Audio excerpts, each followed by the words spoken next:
segala akal. Itulah yang memelihara hatimu di dalam Kristus Yesus Tuhan kita.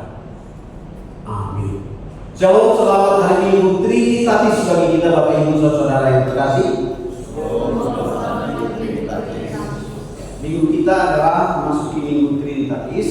Oleh karena itu tema kita adalah Kudus, kudus, kuduslah Tuhan semesta alam.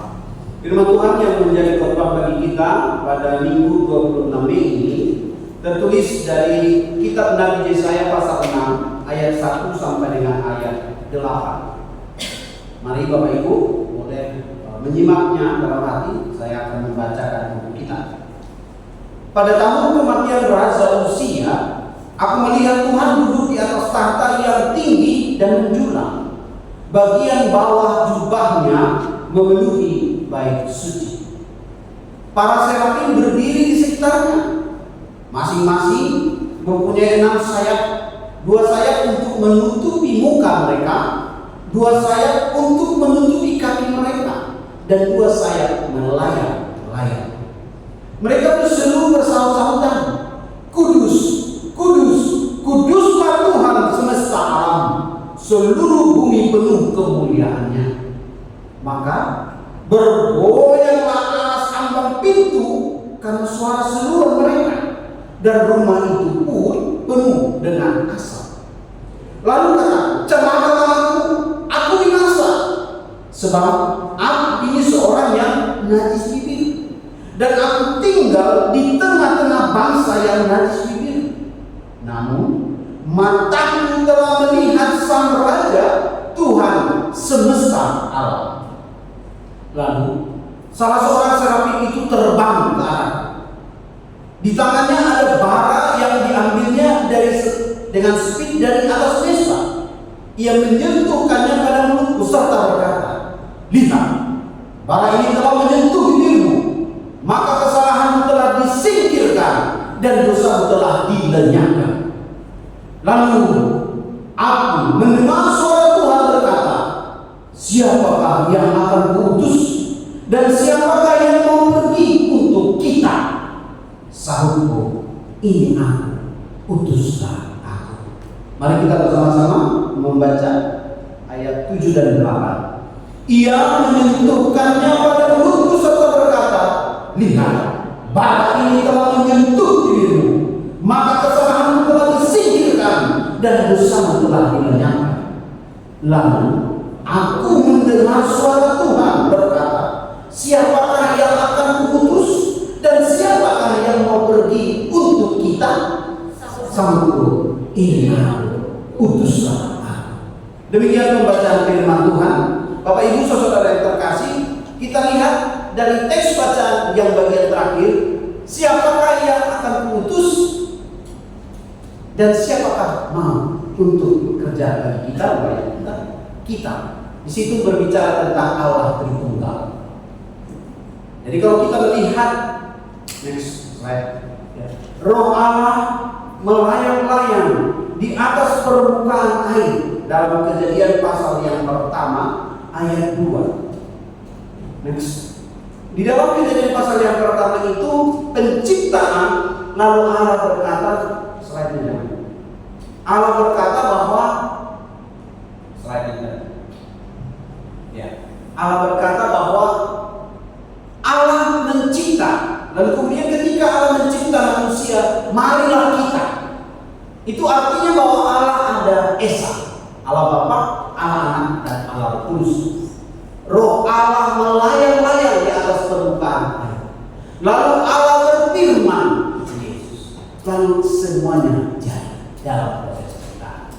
Oleh karena itu kita melihat dalam Yohanes pasal yang pertama, ayat yang pertama dikatakan pada mulanya adalah firman, dan firman itu bersama-sama dengan Allah, dan firman itu adalah Allah. Jadi pribadi Allah yang Esa itu sebenarnya bisa dikenal tetapi tidak terpisah. Itu yang diterangkan dalam Minggu Trinitatis ini. Oleh karena itu next, kita akan melihat apa buktinya bahwa Allah yang kita sembah itu adalah Esa. Yang pertama, tadi bersama dengan para pelajar sini, saya mengingatkan mereka, kapankah Allah berkata kudus? Lalu mereka berkata dalam buku Taurat keempat, ya, ingat dan kuduskanlah hari Sabat. Sekarang kita sebut hari Minggu. 6 hari namanya kita bekerja, tapi pada hari yang ketujuh, yaitu hari Sabat, kudus. Kenapa? Lalu Allah memberkati hari yang ketujuh itu dan menguduskannya. Ternyata Allah rindu setiap yang dikuduskan itu benar-benar kita hargai, karena pada hari itulah Ia berhenti dari segala pekerjaannya, penciptaannya yang telah dibuatnya. Kejadian pasal 2 ayat 3. Yang kedua, dalam Keluaran 3 ayat 5 dikatakan begini, lalu Ia berfirman, janganlah datang dekat-dekat, tanggalkanlah kasutmu dari kakimu, sebab tempat di mana engkau berdiri itu adalah tanah yang kudus. Ternyata Allah dapat menguduskan tanah, hari, waktu, jam, itu sesuai dengan kehendak Tuhan. Kita bisa melihat Keluaran 3 ayat 5. Yang ketiga, kesaksian dari Yohanes. Ketika aku melihat dia, tersungkurlah aku di depan kakinya, sama seperti orang yang mati. Tetapi Yesus meletakkan tangan kanannya di atasku, lalu berkata, jangan takut, aku adalah yang awal dan yang akhir. Itu bisa kita baca dalam Wahyu pasal pertama ayat 17. Karena apa? Karena Allah bisa melakukan segala hal. Ketika kita membaca di dalam epistel tadi 1 Yohanes pasal 5, di situ sangat jelas dikatakan, jika kita mengaku bahwa Allah benar-benar telah menyatakan anaknya Yesus Kristus memiliki hidup kekal yang diberikan kepada kita, maka kita akan selamat. Tetapi jika kita berkata bahwa itu kesaksian dusta, maka pada kita tidak ada keselamatan. Nah, oleh karena itu dalam Yohanes pasal 5 ayat 9 dan 10 itu diingatkan kepada kita untuk percaya dan menerima Yesus. Lalu yang keempat, bahkan malaikat serafim yang di surga dan malaikat yang telah dihukum oleh Tuhan di bumi ini dapat mengaku bahwa Yesus adalah Allah yang kudus. Bisa kita lihat dalam Lukas pasal 4 ayat 33 dan 34.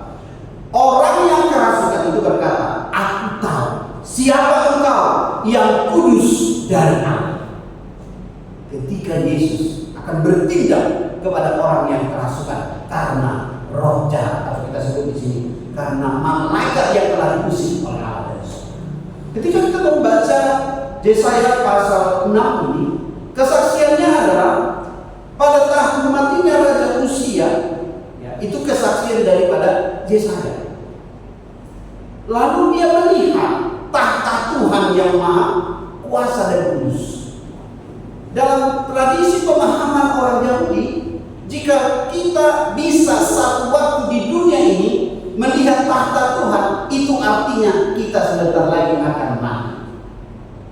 Biasa kalau orang-orang yang sudah lumayan sakitnya mau berangkat gitu, dia berkata, aku melihat sepertinya ada yang datang, sepertinya ada satu pandangan yang tidak biasa. Lalu Yesaya melihat pandangan itu, tetapi uniknya pandangan itu seolah-olah terjadi benar nyata. Karena apa? Ketika dia melihat malaikat terbang di tahta Allah, lalu malaikat itu bukan hanya terbang di sana, malaikat itu datang kepada Yesaya. Yesaya berkata, celakalah aku orang yang najis bibir, tinggal bersama bangsa yang najis bibir. Jadi bisa jadi kita menyadari bahwa kita berdosa di tengah-tengah keluarga, bahkan lingkungan yang berdosa. Kita bayangkan Lot, bagaimana dia tinggal di Sodom dan Gomora. Kita lihat Abraham berbeda tempat, tetapi Lot akhirnya diselamatkan karena Abraham. Gitu ya. Abraham berkata, di sana masih ada Lot, dan malaikat ke sana menyelamatkan. Nah, perintahnya jangan lihat ke belakang. Jika melihat, jadi batu garam. Nah, oleh karena itu kesaksian malaikat ini benar-benar nyata. Dan ketika Yesaya melihat ada malaikat, tetapi dia sadar dia manusia berdosa dan dia tidak tahu harus berbuat apa. Dan kemudian malaikat itu diputus oleh Tuhan membawa bara menyembah Allah, tetapi menyentuh bibirnya dan dia tidak terbakar. Namun malaikat itu berkata, ini aku berikan supaya engkau bisa ditahirkan, dikuduskan. Sehingga Yesaya akhirnya menyadari bahwa Allah mengutus serafim untuk menyentuh bibirnya. Lihat, bara ini telah menyentuh bibirmu, maka kesalahanmu telah disingkirkan dan dosamu telah dilenyapkan. Luar biasa. Begitu cepatnya Tuhan bertindak. Tetapi juga sekaligus begitu cepatnya Tuhan bertanya, siapakah yang akan kuutus? Dan siapakah yang mau pergi untuk kami? Bukan untuk saya, untuk kami. Itu Allah Tritunggal. Kita baca tadi di dalam Kejadian pertama, kita baca di Yohanes pertama, dan sekarang kita lihat di Yesaya pasal 6. Lalu Yesaya langsung berkata, respon cepat, ini aku, utuslah. Tapi konteksnya luar biasa.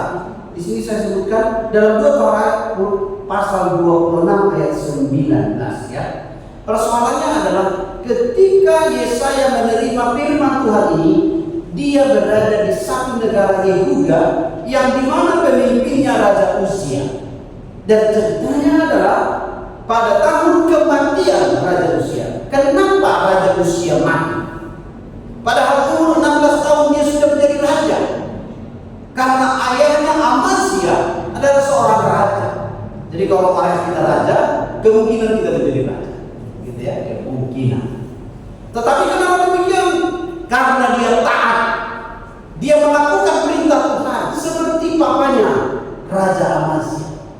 Artinya di situ berkat Tuhan tidak akan bergeser jika kita tetap setia kepada Tuhan. Ayah kita setia, anak kita setia, maka berkat Tuhan akan terus mengalir dalam keluarga kita. Tetapi ayah kita setia, kita tidak setia, maka kita binasa dan anak kita. Jadi mari kita pikirkan bahwa hidup ini bukan untuk kita saja. Pikirkan keturunan kita. Bahkan pikirkan juga keluarga kita. Jangan ketika hendak melakukan dosa seolah-olah tidak ada keluarga, seolah-olah tidak ada orang tua, seolah-olah tidak ada orang lain. Itu semua terbuka di hadapan Tuhan. Saat kematian Raja Uzia yang diberkati Tuhan, namun dia sombong, tinggi hati, angkuh dan congkak. Karena apa?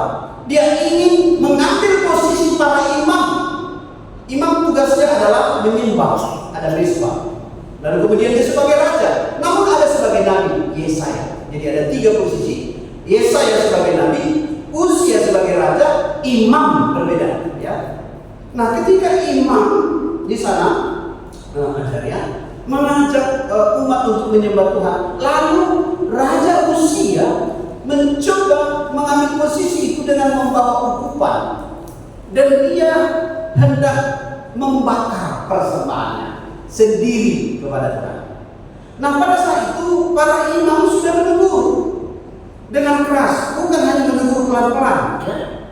Di sini dikatakan para imam itu telah menegur dia, bahkan imam itu ada bukan hanya 1 orang, tetapi bahkan sampai 80 orang. Bayangkan apa ini? Imam yang sebanyak itu pun tidak mau didengarkan oleh Raja Uzia.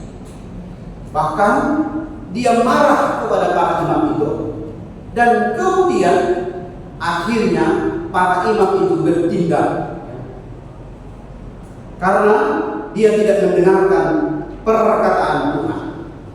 Di sini mereka berkata, "Hai Uzia, engkau tidak berhak membakar ukupan kepada Tuhan."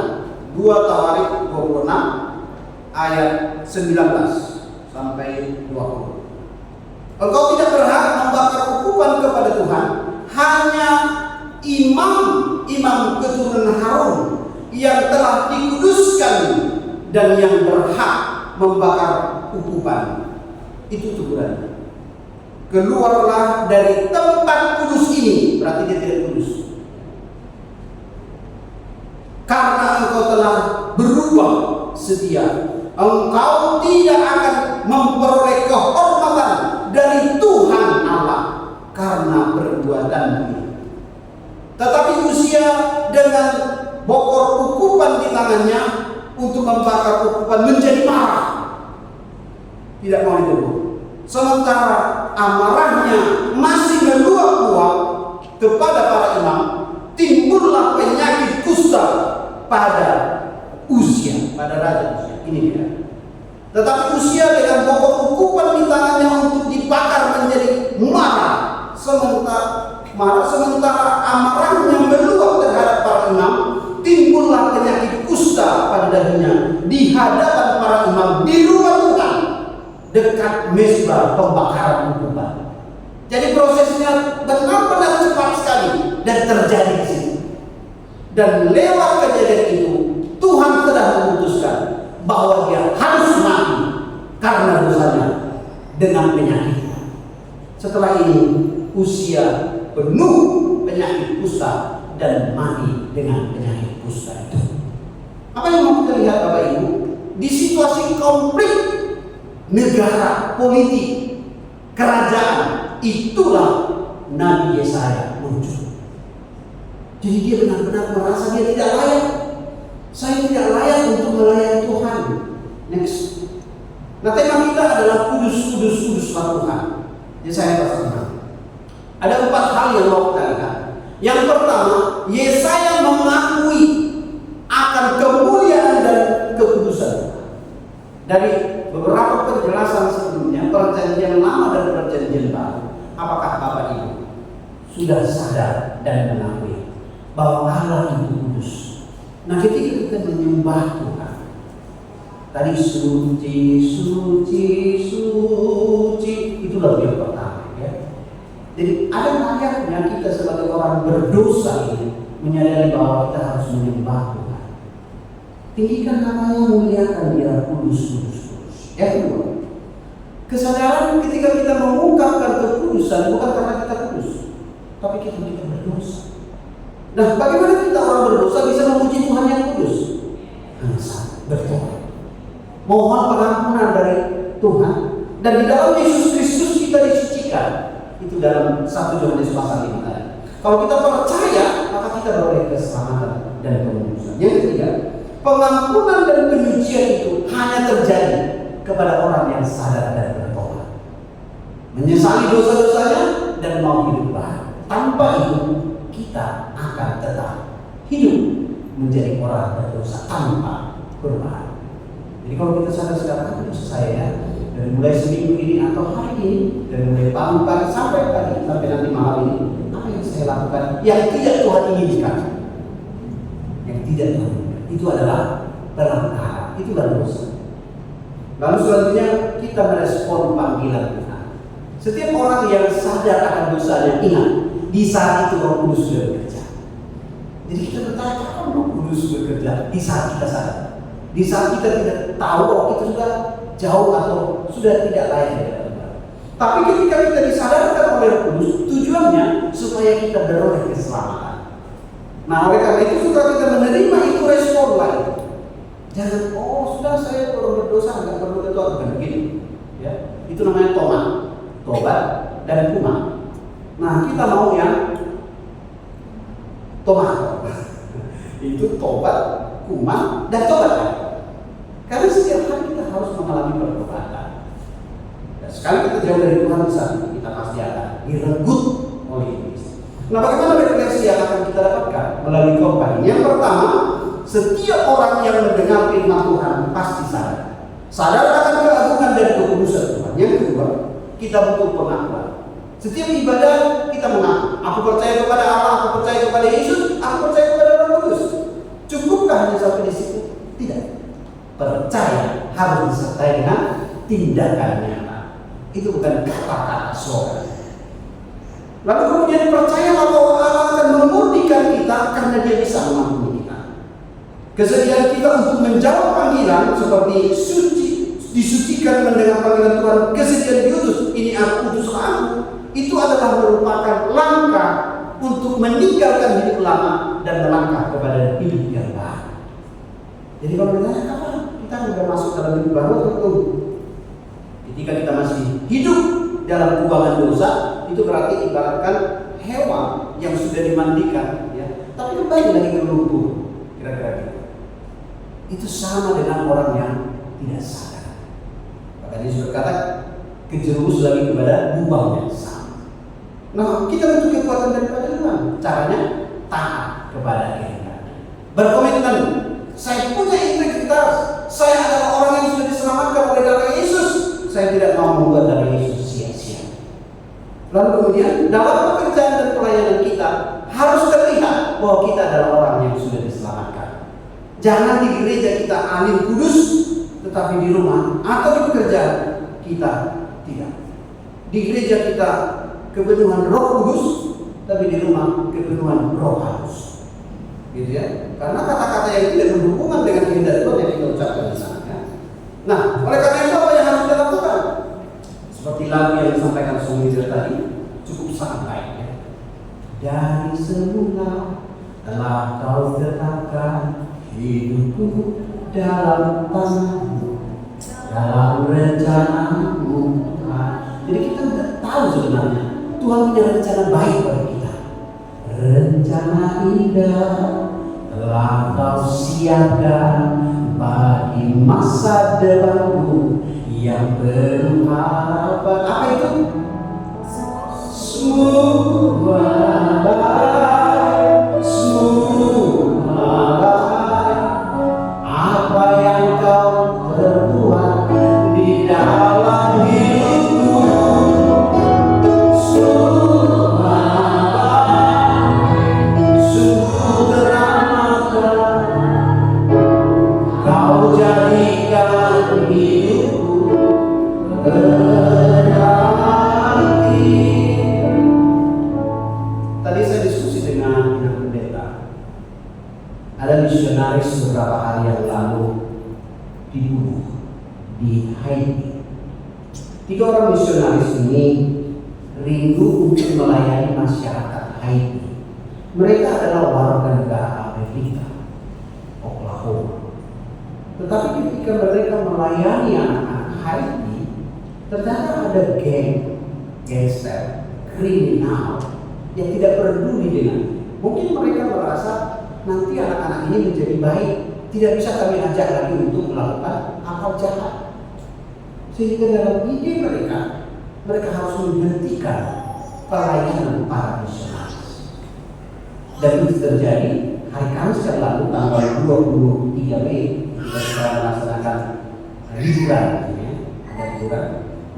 jam 9 malam para misionaris itu dibunuh dan membuat daerah Haiti untuk sementara harus dalam kondisi gelap. Karena 3 orang misionaris tersebut kehilangan nyawa. Itu Amerika juga ingin meneliti kenapa. Tetapi apa hubungannya dengan hidup kita sekarang?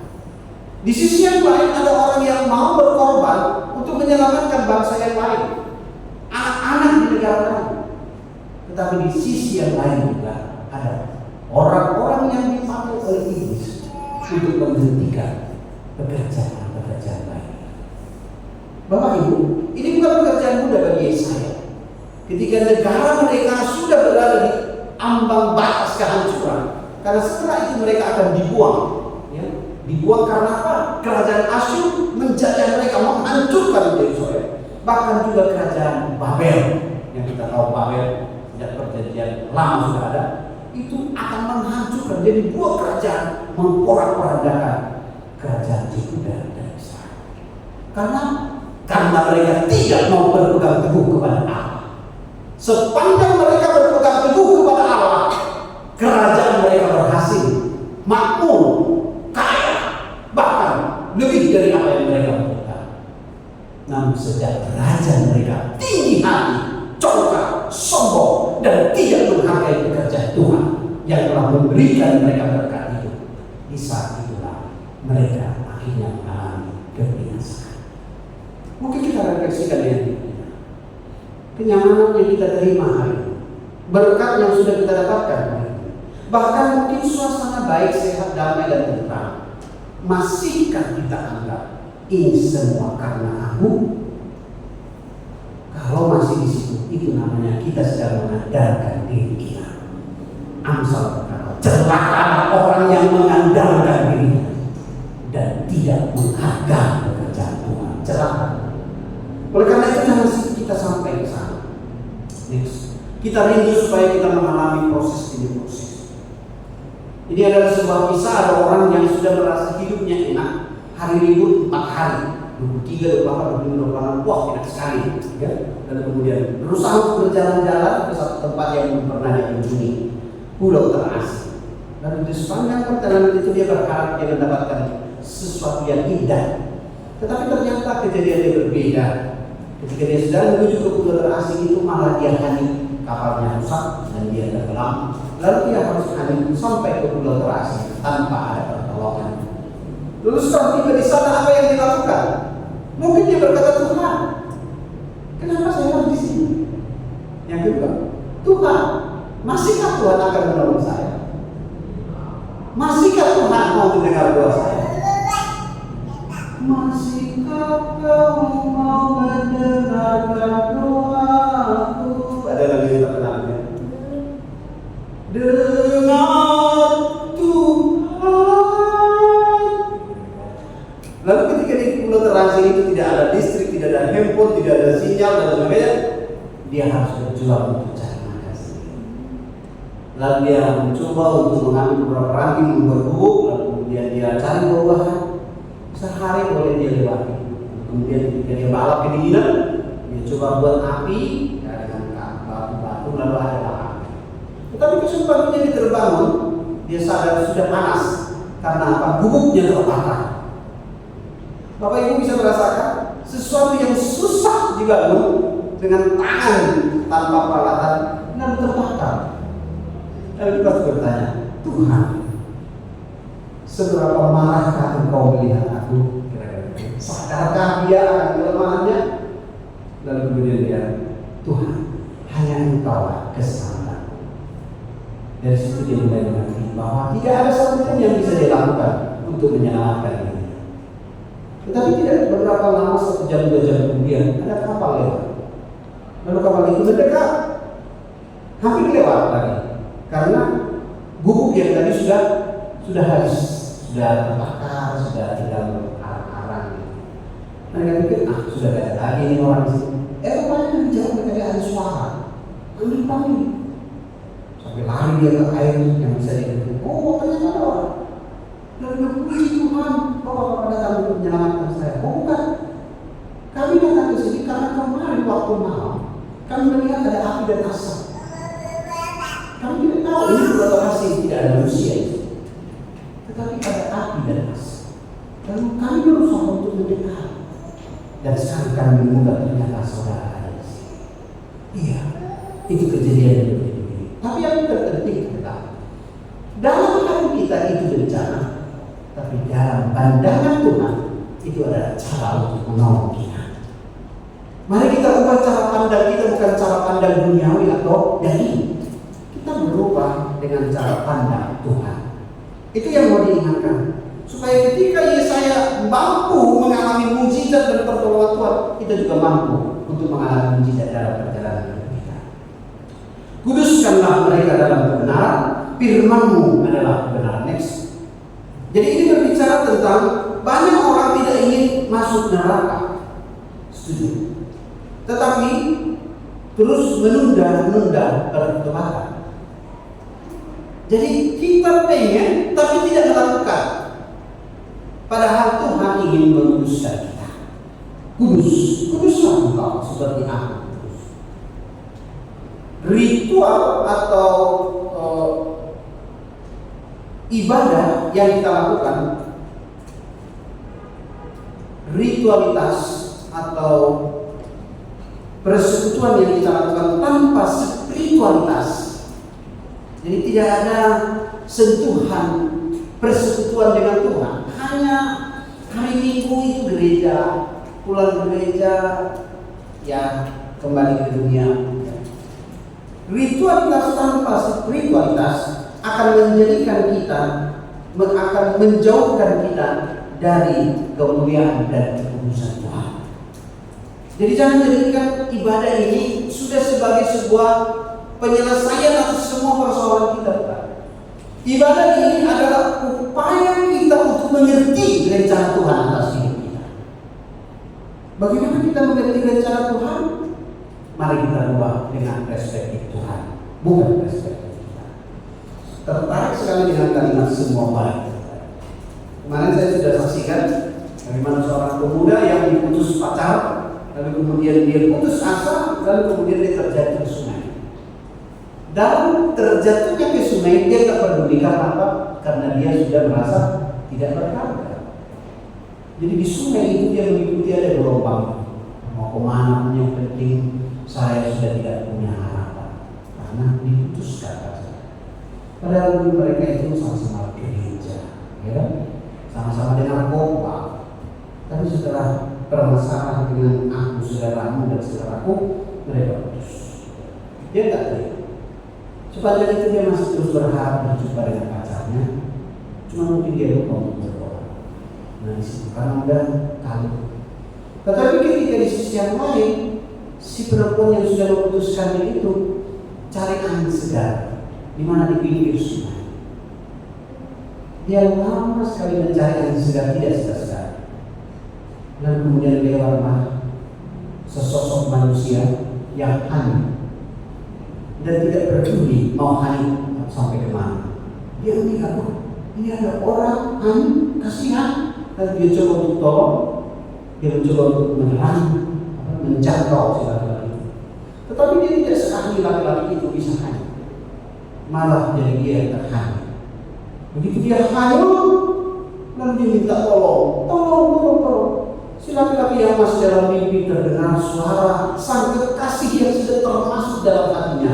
Dia langsung sadar, kok tiba-tiba ada suara yang saya kenal selama ini bisa dekat di sungai ini. Ternyata di muka mata ternyata perempuan pacarnya sendiri sudah hampir hanyut bersama dia. Segera dia sadar dan dengan segala keahliannya langsung dia bawa si perempuan itu kembali ke bumi. Si perempuan itu marah sekali. Ternyata kamu yang hanyut. Tetapi si laki-laki itu senang sekali karena dia sudah bertemu kembali dengan pacarnya.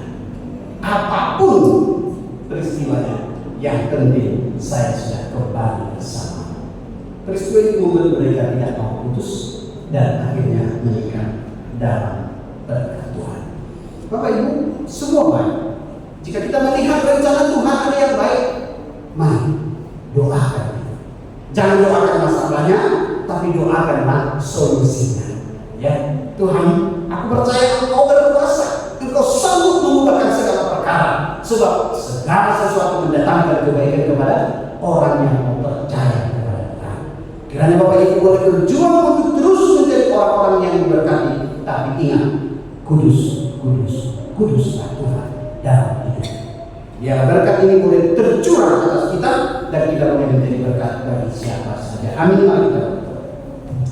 Tuhan Allah Bapa, terima kasih. Engkau mengajarkan kepada kami supaya kami boleh melihat rencana Tuhan seperti Nabi Yesaya di tengah-tengah masyarakat, negara, bahkan raja yang sudah tidak taat, tinggi hati, sombong, bahkan merusak sistem pelayanan dan pekerjaan Tuhan. Namun di saat itu Yesaya harus dipanggil untuk melakukan transformasi di hadapan Tuhan melalui pekerjaan dan pelayanan. Ini menjadi tantangan bagi kami. Dapatkah kami memiliki iman yang teguh, penglihatan yang jernih, bahkan hati yang mau bertobat seperti Yesaya? Jika itu terjadi, maka dosa kami diampuni, maka pekerjaan kami juga akan terus disertai, bahkan kami akan mendapatkan tempat yang lebih layak di hadapan Tuhan dalam semua kehidupan kami. Kami datang dengan berbagai beban dan pergumulan masalah kami, tapi kami percaya bukan masalahnya, bukan bebannya, tetapi kami harus melihat Tuhan yang bekerja atas semuanya itu mendatangkan kebaikan. Dari semula telah Kau rancangkan hidup kami ada dalam rencana semua baik. Mampukan kami Tuhan untuk masuk dalam rencana Tuhan, bukan keinginan kami atau keinginan dari manusia. Ajar kami untuk taat dan percaya bahwa Allah sanggup melakukan segala perkara dalam kehidupan kami.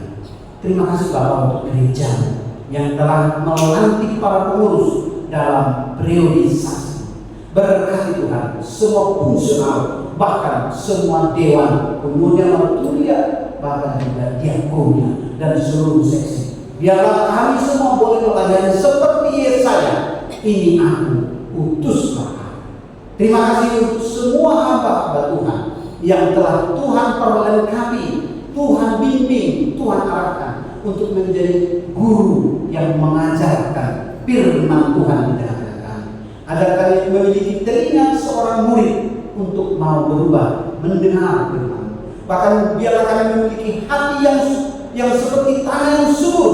Ketika benih firman Tuhan ditanamkan, dia boleh berlipat kali ganda hasilnya 100 kali lipat, 60 kali lipat, 30 kali lipat.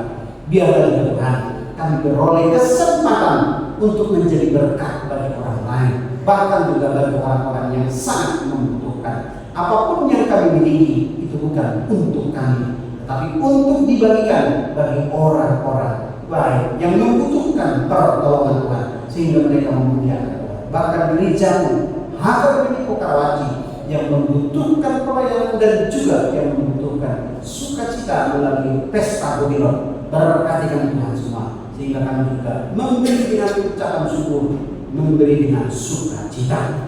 Bapak, kami juga berdoa untuk seluruh para pelayan-pelayan hamba Tuhan, baik yang ada di gereja kami, di HKBP, bahkan di tingkat resort Serpong, distrik khusus Banten, bahkan di tingkat pusat yang dipimpin oleh Opwi Bos. Berkati Tuhan, memimpin kami supaya dalam pelayanan HKBP yang menjadi berkat boleh berdampak bagi orang lain, bagi bangsa Indonesia, bahkan juga bagi bangsa-bangsa di dunia ini. Kami berdoa untuk program pengutusan misionaris 12 orang ke Afrika oleh HKBP yang dipimpin oleh Opwi Bos, Sekretariat Provinsi Utara. Berkati Tuhan semua para penginjil-penginjil, berita Injil yang akan berangkatkan keluarga yang berdoa dan mereka dipersiapkan. Bahkan saudara kami juga bersyukur para hamba-hambamu yang Tuhan pilih dan utus untuk boleh terus melanjutkan pelayanan Tuhan di tengah-tengah dunia ini, khususnya dari jemaat Tuhan Filipo yang distrik Jawa Barat yang diutus oleh HKBP sebagai delegasi dari CCA untuk mengikuti konferensi di Dubai, Executive Committee Church. Biarlah kiranya pelayanan itu diberkati oleh Tuhan mulai tanggal 30 Mei sampai 4 Juni 2024. Kami percaya ini adalah pekerjaan Tuhan. Berkati hamba-hambamu yang sudah Tuhan persiapkan untuk melakukan pelayanan tersebut. Berkati juga seluruh jemaat Tuhan yang diutus untuk memberitakan Injil, baik para penginjil misionaris maupun juga para hamba-hamba Tuhan yang diperberkati untuk memberitakan Injil dimanapun berada. Biarlah seluruh hidup jemaatmu juga menjadi catatan Kristus yang terbuka. Terima kasih Bapak, sebentar kami akan datang dengan membawa ucapan syukur kami. Berkati juga seluruh persembahan kami.